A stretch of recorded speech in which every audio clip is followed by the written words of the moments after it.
See, the thing about being generous when you compare it to giving, generosity requires sacrifice. Generosity costs you something. It doesn't cost you anything to give, because usually we give out of excess. We give what we don't need. Generosity says, no, you know what? I'm going to give to you, and it is going to cost me something.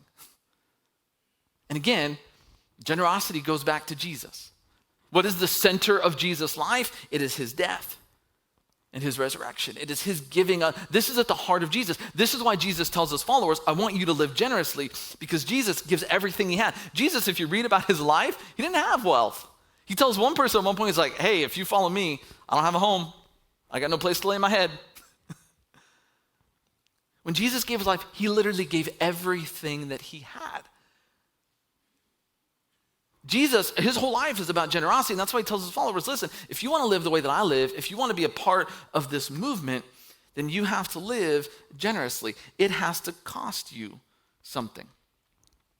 See, the center of Christian faith is the most generous act in the history of the world. And here's the thing about generosity. Generosity doesn't happen by accident. No one just wakes up in the morning and goes, I'm generous. You decide to be generous. Jesus talked about his death long before it came. He had made that decision. He knew, this is what I'm going to do. And so if you and I really want to be generous, we have to decide to be generous.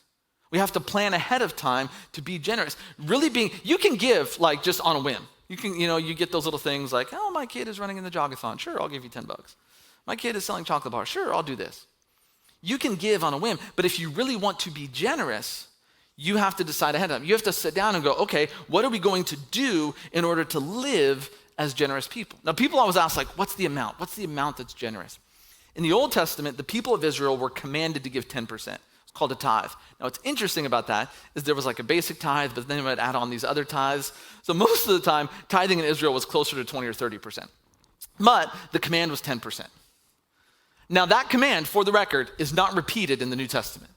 Jesus never says, tithe. What Jesus says is be generous.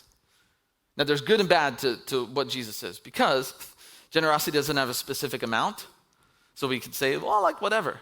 But generosity is far more demanding than tithing, because tithing is a strict legalistic requirement.